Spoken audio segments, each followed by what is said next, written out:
جی hello دوستوں، میں ہوں قمر شیما. امید ہے آپ لوگ ٹھیک ہوں گے. دوستوں، پاکستان کے سابق ایک D G I S P R رہے ہیں میجر جنرل اطہر عباس.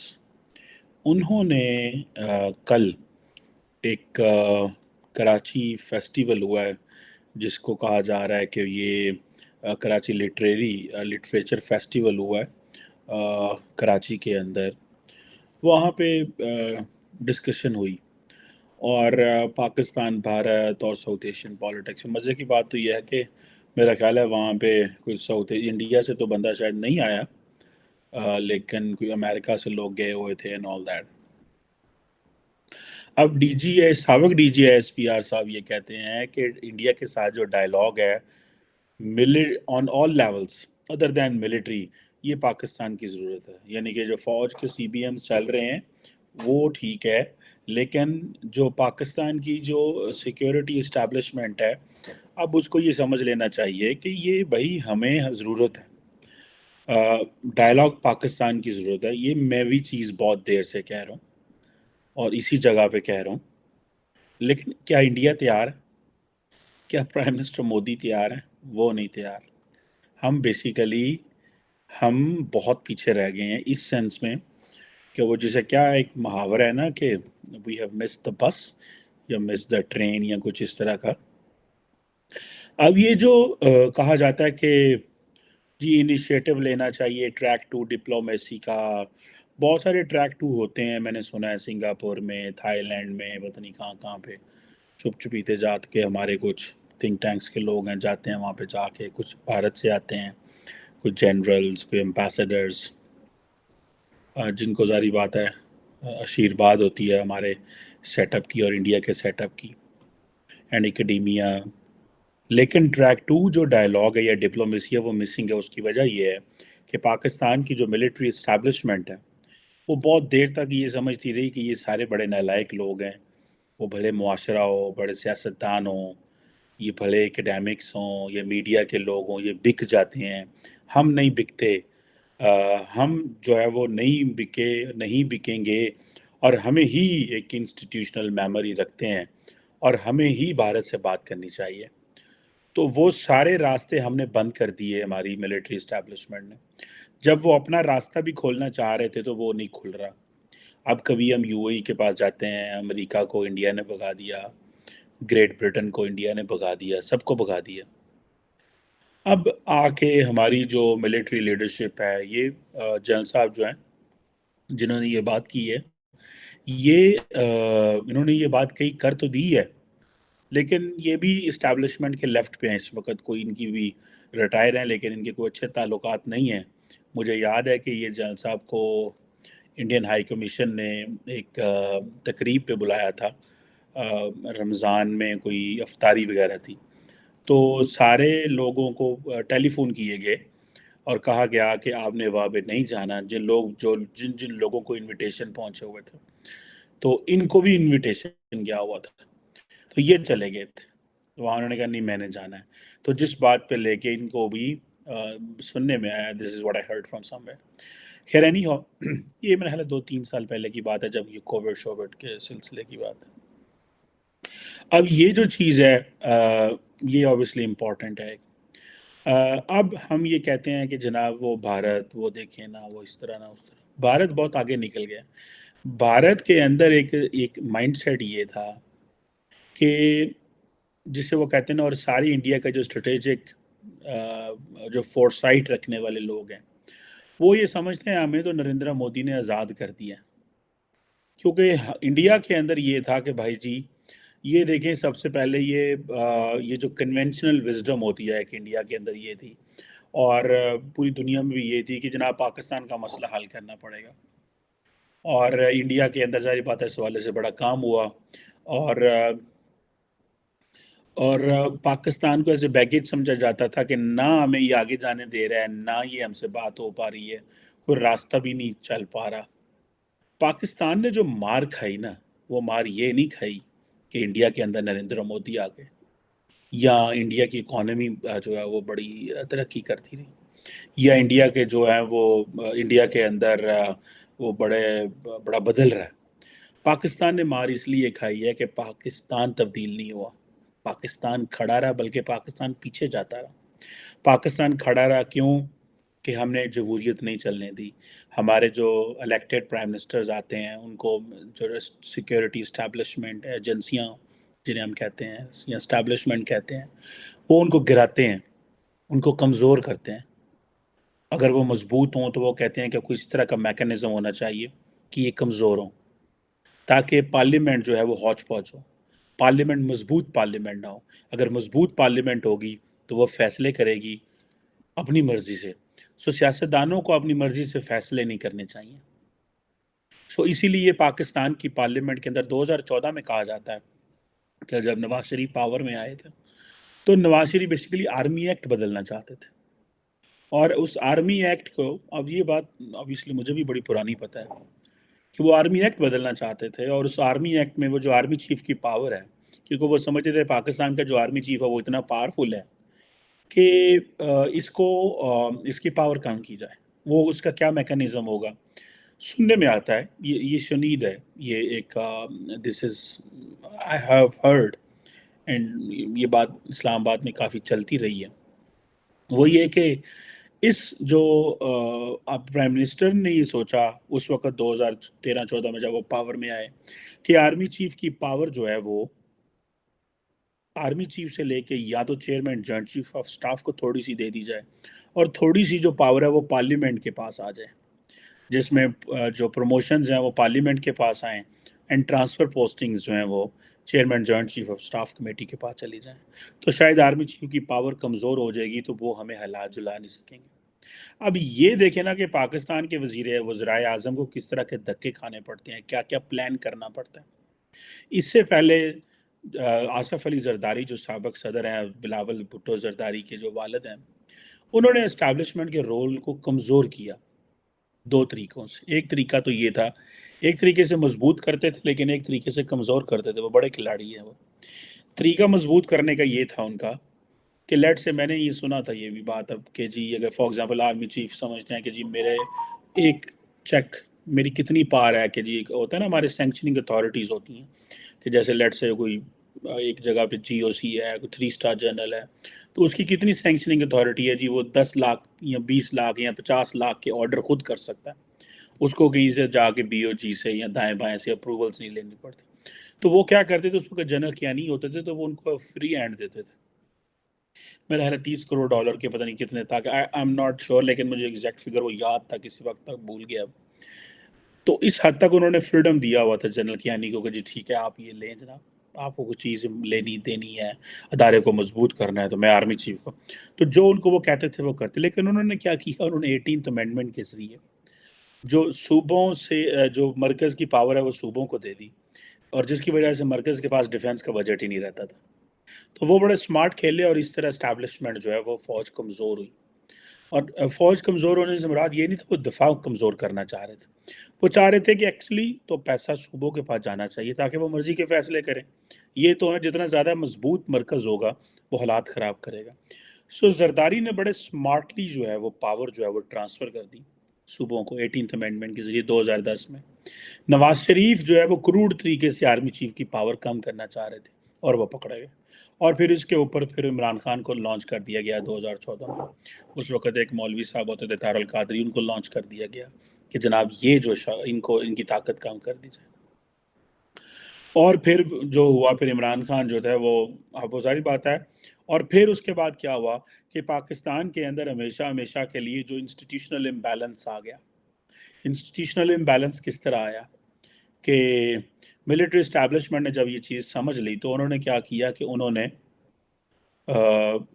سوچا کہ جو پارلیمنٹ ہے، پارلیمنٹ کے جو دونوں ہاؤسز ہیں، ان دونوں ہاؤسز میں سے national assembly and senate, upper house and lower house, انہوں نے سوچا کہ نیشنل اسمبلی کو کوشش کی جائے کمزور رکھا جائے، اور جو سینٹ ہے کمزور اس طرح رکھا جائے کہ یہ ڈیوائیڈڈ رہیں پولیٹیشنز، اور جو سینٹ ہے، سینٹ میں ظاہری بات ہے 25 سینیٹر آتے ہیں تمام صوبوں سے، تو ان پانچوں جو 25 سینیٹر ہیں، ان میں سے بلوچستان میں ایک اپنی مرضی کی ایک پارٹی بنا لی جائے، اور وہ پارٹی پاور میں آئے تاکہ کوئی بھی پولیٹیشین یا کوئی بھی پولیٹیکل پارٹی جب 2/3 میجورٹی کے ساتھ کانسٹیٹیوشن بدلنا چاہے تو وہ اس کو بدلنے کی وہ اس کے پاس نمبر موجود نہ ہو. تو بیسیکلی جو نواز شریف پاور استعمال کر رہے تھے اور اس پاور کے ذریعے وہ آرمی چیف کی پاور کمزور کرنا چاہے تھے، اسٹیبلشمنٹ نے اس کے بعد اس طرح کا ماحول پیدا کر دیا کہ ایک تو نواز شریف کے مقابلے میں عمران خان کو لے آئے اور سڑکوں پہ اور سارا کچھ وہ تماشا جو ہوا، اور اس کے بعد پھر ایک تو نواز شریف کا کردار چھوٹا ہو گیا. کہاں وزیر اعظم اور کہاں وہ ایک جسے کہتے ہیں نا وہ ایک اخبار کی ہیڈنگ تھی نیو یارک ٹائمز کی، آئی تھنک انہوں نے کہا جی فرام زار like prime minister to a deputy commissioner character. So basically military establishment اس وقت انہوں نے کہا اس کو ڈی سی بنا دو، وزیر اعظم کو ڈی سی بنا دو، بس دیٹس اٹ. اور انہوں نے پھر وہ ایک جو ہے ایک نئی جماعت بنائی گی باپ کے نام، بلوچستان عوامی پارٹی کے نام سے. وہ جو باپ ہے وہ سینٹ میں آ گئی. اب ظاہری بات ہے جو اپر ہاؤس ہے وہ اسٹیبلشمنٹ کے پاس ہے اور جو لوور ہاؤس ہے وہ سیاسی جماعتوں کے پاس. That's how the system is running. یہ ایک آبویسلی ایک چیلنج ہے. اب یہ جو چیز ہے اس طرح کے ماحول میں جب آپ سیاسی جماعتوں کو کمزور کریں گے، جب ملک کی بنی ہوئی الیکٹڈ لیڈرشپ کو کمزور کریں گے، تو پھر یہی ہوگا جو آج یہ بات ہو رہی ہے. جنرل صاحب کہتے ہیں کہ ہماری ضرورت ہے، بالکل ہماری ضرورت ہے، لیکن اس طرح نہیں ہو سکتا کہ آپ سیاستدان جنہوں نے تمام فیصلے کرنے ہیں، اسٹیبلشمنٹ نے اپنی مرضی سے عمران خان کو لے کے آئے، اور جب لے آئے اور عمران خان کو کہا کہ انڈیا سے بات کرو. ایک تو نریندر مودی نے چھکا مارا. چھکا اس نے یہ مارا کہ اس نے الیکشن سے پہلے سرجیکل سٹرائک کر کے حالات خراب کر دیے. عمران خان جو بھاگتا پھرتا تھا کہ میں انڈیا سے بات کرنے لگوں، یہ مودی کا الیکشن ہو جائے، انڈیا سے بات کرنی ہے، سارا کھاتے گول ہو گیا. مودی نے کہا میں نے آپ سے بات ہی نہیں کرنی. اس نے حالات ہی ایسے پیدا کر دی. جب وہ پاور میں آیا تو اس نے 70 اور 35A چینج کر کے مزید عمران خان کو ختم کر دیا. سو پاکستان تو وہ کر رہا تھا جو نریندر مودی کر رہا تھا. سو پاکستان کی پولیٹیکل لیڈرشپ کے پاس تو پلان ہی کوئی نہیں تھا. پھر جنرل باجوہ نے ڈائریکٹ بپن راوت سے بھی کانٹیکٹ کیا. سو انہوں نے کہا بھائی یہ ہم نہیں کرتے، یہ آپ کے ملکوں میں ہوتا ہے، یہ امریکہ انگلینڈ کر لیں گے آپ کے ساتھ، ہمارے ملک میں ملٹری نہیں، سول لیڈرشپ ہی بات کرے گی. وہ بات پھر کیا، وہ کہتے ہیں بیل کہیں منڈے نہیں چڑھی. سو ہم خود جو ہے وہ اپنے پاؤں پہ کلاڑیاں ہم خود مارتے ہیں. بھارت نہیں آگے گیا. یہ تو میں آپ کو سول ملٹری امبیلنس کریٹ کرنے کی کہانی سنا رہا ہوں. اس سارے پروسیس میں جو ملٹری نے سیاسی جماعتوں کو کمزور کیا، ڈیموکریسی کو ان ادر ورڈز کمزور کیا، اور ایک سکیلٹن ڈیموکریٹک اپریٹس موجود رکھا کہ جمہوریت بھی رہے لیکن کام بھی نہ کرے، تاکہ جو ویسٹ کو ہم بتا سکیں جی دیکھیں جی جمہوریت ہے. اس کا نقصان یہ ہوا کہ وہ جو ایک نیچرل کورس آف ایکشن ہوتا ہے، جس طرح اکانومی میں ہم کہتے ہیں نا مارکیٹ جٹری ہوتے ہیں، دے ورک ایز این جیسے انوائرمنٹ کے حساب سے کام کرتی ہیں. جیسے جیسے انوائرمنٹ ہوتا ہے ویسے ویسے کام کرتی ہیں. جو مارکیٹ میں ریٹ اوپر جائے گا نیچے جائے گا، اس کا تعلق ڈیمانڈ سپلائی سے ہے. اسی طرح ہمارے بھی جو ہے وہ مارکیٹ ڈیموکریسی بھی جو ہے، اگر پتہ چلے کہ ایک سیاسی جماعت کو اوپر لے کے جایا جا رہا ہے، ایک کو نیچے لے کے جا رہا ہے، ججوں کو کہو ایسے کر دو، بیوروکریٹس کو کہو کیس بنا دو، نیب کو کہو ان کو اندر کر دو، تو پھر جمہوریت تھوڑی چلتی ہے، پھر تو مذاق ہوتا ہے. انڈیا میں یہ تماشا نہیں ہے جو ہمارے پاس یہ تماشا ہے. سو ہم نے سیاستدانوں کو کمزور کیا، بیوروکریسی کو اپنے ہاتھ میں رکھا، ججز کو اپنے ہاتھ میں رکھا، جس کی وجہ سے جو انٹرنل امبیلنس پیدا ہوا اور جس کی وجہ سے حالات خراب ہوئے ہمارے.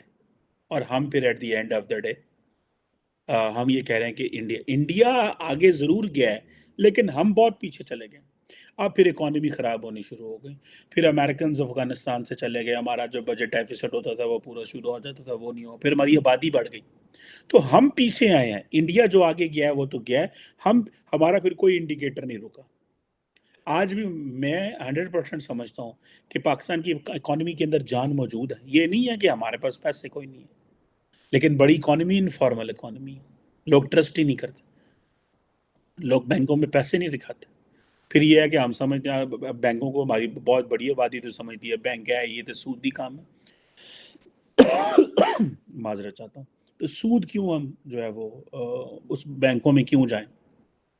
اور پھر ان کو پتہ ہے گورنمنٹ کے پاس ہم ٹیکس چوری کرتے ہیں، اگر بینکوں میں پیسہ رکھیں گے تو ٹیکس صحیح کر دینا پڑے گا، سو وہ کیش کا کاروبار کرتے ہیں، بڑے شہروں میں چلے جائیں۔ سو یہ چیزیں ہیں جس کی وجہ سے حالات خراب ہو، پھر فوج نے پکڑ کے چیزیں ٹھیک کرنے کی کوشش کی، ایسے تھوڑی چیزیں ٹھیک ہوتی ہیں کہ جنرل صاحب آ جائیں گے اور جنرل صاحب کہہ جائیں گے پیسے کٹے کرو، پیسے ہیں نہیں کٹے ہوتے۔ مارکیٹ جو ہے وہ سیاستدان اور بزنس مینوں کا رابطہ رہنا چاہیے تھا۔ جب بیچ میں فوجی آ کے بیٹھ گئے اور انہوں نے کہا ایک طرف سیاستدان بیٹھے ہیں ایک طرف یہ بیٹھے ہیں، ہم دیکھتے ہیں کیسے پیسہ نہیں کٹا ہوتا، اور اولاد کہاں چلے گئے۔ پھر اوپر سے ہمیں جو ہے وہ جو جس کو ہم جہاد کہتے تھے وہ دہشت گردی بن گئی۔ انڈیا نے بڑی خوبصورتی ساری جہادی موومنٹ کو دہشت گردی میں کنورٹ کر دیا۔ ہم افغانستان اور ہم اس کو اپنی نظریں چھپاتے رہے اور منہ بھی چھپاتے رہے۔ وہ بیچ چوراہے میں ہنڈیا جو ہے وہ FATF نے توڑ دی، انہوں نے کہا پہلے حافظ سعید نے سزاواں دے تو پھر کریں گے۔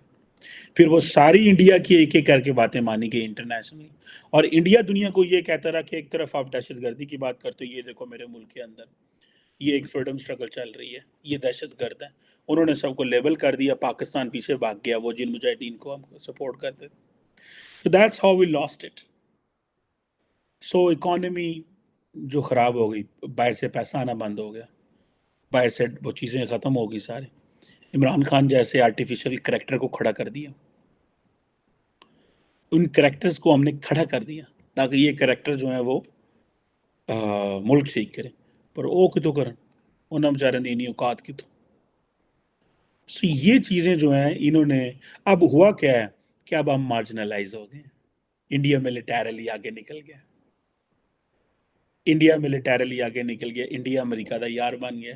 کل کسی نے وہ لگائی ہوئی تھی، انہوں نے کہا دیکھو جناب وہ جو ہے نا وہ انڈیا جو ہے نا وہ کتنے وہ انج ہو گیا انڈیا تو وہ اس نے تو امریکہ سے یہ کر رہا ہے، ساڑھے تے قرضے پہ گئے، IMF کے قرضے، چائنا کے قرضے، اور لیڈرشپ کیا کر رہی تھی، ایک قرضے لا رہے سن کیوں ووٹ ملن اور ہم ڈیولپمنٹ کرائیں، ہم سڑکیں بنوائیں، ہم بہت کچھ کریں۔ سو انڈیا تو آگے گیا آگے، ہم پیچھے آئے ہیں۔ ہم نے اپنے سیاستدانوں کی ٹانگیں کھینچی، ہم نے میڈیا کو کمزور کیا، ہم نے مارکیٹ کمزور کی۔ جب ہم دہشت گردی کی جنگ لڑ رہے تھے انڈیا بزنس کر رہا تھا، انڈیا نو سمجھ لگ گئی، انہوں نے کہا سارک نو ختم کر دو۔ پاکستان آج آئسولیٹڈ ہے، 500% آئسولیٹڈ ہے، کسی کوئی فریم ورک میں نہیں۔ بلاول بھٹو زیادہ کہیں تھے پائیدہ کدی ادھر پائیدہ، جدھر جاتا ہے ریفرنس افغانستان ہی ہے، پاکستان کا شرمندگی ہے۔ آج بھی بلاول بھٹو زرداری وہاں پہ کیا نام ہے میونک سیکیورٹی کانفرنس میں گیا ہوا تھا، افغانستان کوئی بات کر کے دکھائے، ہم کر ہی نہیں سکتے، اسی گاندے چ پھنس گئے ہیں۔ میں نے پہلے بھی کہا تھا پاکستان کی بدقسمتی یہ ہے کہ پاکستان نے 2600 کلومیٹر کا لمبا بارڈر ایک ایسے ملک کے ساتھ کھولا ہوا ہے جہاں دہشت گرد ہیں، جہاں القاعدہ ہے، جہاں داعش ہے، جہاں TTP ہے، جہاں افغان طالبان ہے جن کے ساتھ دنیا بات نہیں کرنا چاہ رہی، اور 1600 کلومیٹر کا بارڈر انڈیا کے ساتھ ہے، وہاں ٹریڈ ہے، بزنس ہے، IT ہے، کامرس ہے، وہ بند کر دیا ہوا ہے۔ افغانستان ایک مسلم کنٹری ہے، انڈیا ایک ہندو کنٹری ہے، دیٹس اٹ۔ اے سوچ کیوں میں نے میرے گھر کے 2 دروازے تھے، ایک گھر کا جو دروازہ ہے وہ ایک برے ہمسائے کی طرف ہے، گندے ہمسائے کی طرف ہے، ایک صاف ہمسائے ترقی کرنے والا ہمسائے کی۔ میں ترقی والے ہمسائے کا دروازہ بند کرتا ہے تو جدھر لڑائیاں جھگڑے گند بندوقاں اسلحہ ڈرگس، میں نے ادھر کا دروازہ کھول لیا۔ دسو آپ ہی فیصلہ کر لو، میں اتنے کی گل کرنی، یہ تو ہم نے فیصلہ کیا نا، انڈیا نے کھ نہیں کیتا یہ۔ نریندر مودی جو چائے والا تھا، اس نے تمام پاکستانی جنرلز کو بھی فیل کر دیا، سیاستدانوں کو بھی فیل کر دیا، اس نے سب کو فیل کر دیا۔ وہ ادھر منہ ہی نہیں کرتا، گل ہی نہیں کرتا۔ پہلے 5 سال 2014 سے لے کے 19 تک وہ بولا ہے، اس کے بعد اب تو وہ بات بھی نہیں کرتا۔ انہوں نے کہا چھڈو انہوں نے، انہوں نے چھڈو، انہوں کو کوئی گل بات نہیں ہے۔ انہوں نے سارک شارک بند کر دی ہے، اور یہ جو بے of Bengal initiative for multi sectoral technical and economic cooperation ہے، BIMSTEC، وہ انہوں نے وہ ریجنل لیڈرشپ لے گئے، انہوں نے کہا سارک نو چھڈو ہے، پاکستان روندا رہے، کوئی ٹینشن ہی نہیں ہے۔ ان کے لیے تھائی لینڈ میں ہم اور یہ وہ لٹرم پٹرم جتنے بھی ملک شلک ہیں انہوں نے کاروبار کرنا اتو انہوں نے انڈو پیسیفک پہ آ گیا، اتو امریکہ آ گیا۔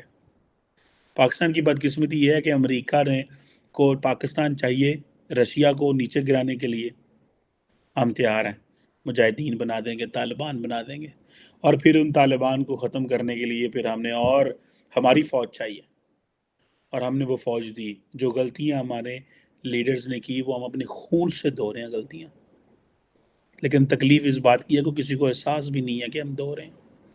ہر روز میرے ملک کا جوان شہید ہوتا ہے، پولیس والا شہید ہوتا ہے۔ کل 5 پولیس والے شہید ہوئے ہیں، آرمی چیف، آئی جی، سی ایم گئے ہوئے تھے، پشاور میں ہوا، وزیر اعظم، سی ایم سارے گئے ہوئے تھے۔ ملک تو جنہوں کہتے ہیں نا ایٹ نائٹ وجاتی ہے اپنی، اگلے دن نہیں، اپنی ایٹ نائٹ وجاتی۔ یہ جو چیزیں میں سمجھتا ہوں یہ مسئلہ ہے۔ سو جنرل صاحب کو میں یہ بتانا چاہتا ہوں، جنرل اطہر صاحب کو، میں ملا ہوں ان سے ونس، آئی میٹ لانگ اگو، انہوں نے ہمیں ایک بریفنگ دی تھی، ان کو تو نہیں یاد ہوگا، لیکن دا کویسچن از کہ انڈیا بات نہیں کرنا چاہتا۔ پہلا یہ مسائل میں اندر دی کہانی ہے اس تو دس رہے ہیں، because this is where there is a challenge. اور بھی بہت کچھ ہے، لیکن جو میرے اس وقت ذہن میں آ رہا تھا میں نے وہ کر دیا۔ انڈیا نے ہم سے بات نہیں کرنی، ابھی ہمیں کیا چاہیے؟ ہمیں چاہیے خاموشی، وہ جس اسٹریٹجی کہتے ہیں نا، پاز اینڈ تھنک، کھلو جو سوچو، کھلو جو تو سوچو، سوچو کی کرنا ہے۔ تمام پولیٹیکل ایکٹرز، ملٹری، جتنے بھی لوگ ہیں جو ڈیسیژن میکرز ہیں، علماء، all that, sub interest group, بیٹھ جاؤ، بند کمرے سے بیٹھ جاؤ، پارلیمنٹ کے اندر بیٹھ جاؤ، مہینہ باہر نہ نکلو، فیصلہ کر کے باہر نکلو کہ ملک کو ایسے لے کے جانا، جس پہ بھی طے کر لو، اس سے بھی بڑی اسلامی ریاست بننا تیار ہو جاؤ، لیکن یہ دیکھ لو کہ اس میں پاکستان کا نیشنل انٹرسٹ ہو۔ 65% جو یوتھ ہے، 70% اس کو بھی روزگار ملے، ترقی ہو، اکانومی ہو، ڈیموکریسی چلے، ادارے اپنی جگہ کام کریں۔ سو پہلے ترقی کرو، جب آپ کی ڈائریکشن سیٹ ہوگی انڈیا آٹومیٹک گل کرے گا۔ دنیا وہ کہتے ہیں نا کہ ایون ایڈورسریز لائک، کہ جو ان کا دشمن ہے نا، آئی تھنک یہ سنزو نے کہا تھا، اس کی جو بک ہے بڑی اچھی، the art of war, even adversaries پسند کرتا ہے کہ اس کا جو ایڈورسری ہے، دشمن ہے، وہ طاقتور ہو، کمزور سے کوئی بات نہیں کرتا۔ سو پہلے مضبوطی پکڑیں، سوچ کھڑے ہو جائیں، سوچیں، پلان کریں، پلان کر کے پھر آؤ۔ 5 سال لگ جائیں، 7 سال لگ جائیں، کوئی فرق نہیں پینا، ملکوں کی تاریخ 5 سال کوئی نہیں۔ آپ ڈائریکشن سیٹ کر لیں، لوگ آپ کے ساتھ آ جائیں گے، انٹرنیشنل کمیونٹی آپ کے ساتھ آ جائے گی۔ معذرت چاہتا ہوں، ڈائریکشن سیٹ کر لیں، دنیا آپ کے ساتھ چل پڑے گی۔ دنیا نہیں توڑے نال، دنیا آپ کو سیریس لے گی جس دن آپ خود سیریس لیں گے۔ جو آئی ایم ایف کی چیف کہہ رہی تھی نا ادھر ادھر میونک سیکورٹی کانفرنس میں، کہ ہم نہیں چاہتے کہ پاکستان اس جگہ پہ جائے جہاں پہ وہ ڈیفالٹ ہو جائے اور اس طرح کی چیزیں، اور اس کو اس طرح کی کنڈیشنز میں جانا پڑے کہ ان کے لیے بیریبل نہ ہو اینڈ آل دیٹ۔ صحیح بات کر رہی تھی، وہ بالکل صحیح بات کر رہی تھی۔ فیصلہ کر لو کیا کرنا ہے۔ وہ جس طرح کل ڈیفنس منسٹر ہمارے کہہ رہے تھے کہ 1500 پتہ نہیں گولف کورسز ہیں، پتہ نہیں یا 1500 کنال میں گولف کورس ہیں، مجھے اب وہ اسٹیٹمنٹ یاد نہیں ان کی، تو کہہ رہا ہے ادھے بھی ویچ دیے تھے، ساڈا کوارٹر قرضہ لاتے جانا۔ چھوڑو یار، وہ ان گولف کورسز کا کیا کرنا ہے جدھر 30,000 بندہ جاتا ہو یا 50,000 بندہ پاکستان، یا لاکھ بندہ جاتا ہو، 2 لاکھ جاتا ہوگا، باقی 24 کروڑ تک ٹھڈے کھانڈے۔ فیصلہ کریں، بند کمرے میں بیٹھ کے فیصلہ کریں، انڈیا کیا پوری دنیا بات کرے گی، لیکن خود تو فیصلہ کرو کرنا کی، پہلے خود انڈیا دے ترلے نہ پاؤ۔ یہ جو ہمارے لوگ ہیں نا ترلے پانے والے، ترلے نہ پاؤ، یو اے جا کے نہ کہو کہ ساری انڈیا نہ گل کرو، جی یو اے نو کہہ دیتا ہے تو پھر یو اے نو کہو انڈیا نو کہن، یو اے ہی بولے، تسی کیوں بول دے ہو؟ کوئی بات نہیں، باتیں ہوتی ہیں، لوگ لوگوں سے باتیں کرتے ہیں، ملک ملکوں سے بات کرتے ہیں، یہ کوئی گھروں کے مسئلے نہیں ہیں، یہ ملکوں کے مسئلے ہیں۔ اگر 25 کروڑ عوام آبادی پاکستان کی بات کرنا چاہتی ہے تو انڈیا کے بھی 125 ارب یا ڈے ڈر لوگ بات کرنا چاہتے ہیں، لیکن وہ بھی اب چاہتے ہیں کہ ایک لیول ہو، ہمیں بھی وہ لیول پہ آنا پڑے گا۔ نریندر مودی نے آؤٹ اسمارٹ کیا ہے، ماننا پڑے گا، اور اس نے آؤٹ اسمارٹ کیا ہے جس میں اس کی مضبوطی بھی تھی اور ہماری کمزوریاں بھی تھی، دونوں چیزیں تھیں، صرف وہ مضبوط نہیں تھے، ہم بھی کمزور، اصل بھی کھچا ماری ہیں۔ آئی ہوپ کہ میں نے اپنا کیس بنانے کی کوشش کی ہے، اور میں نے جنرل صاحب کو بتانے کی کوشش کی ہے کہ یہ چیزیں جو ہیں اپنی چار پائی کے نیچے ڈانگ پھیرے سر، انجنی آلوڑ۔ Thank you very much.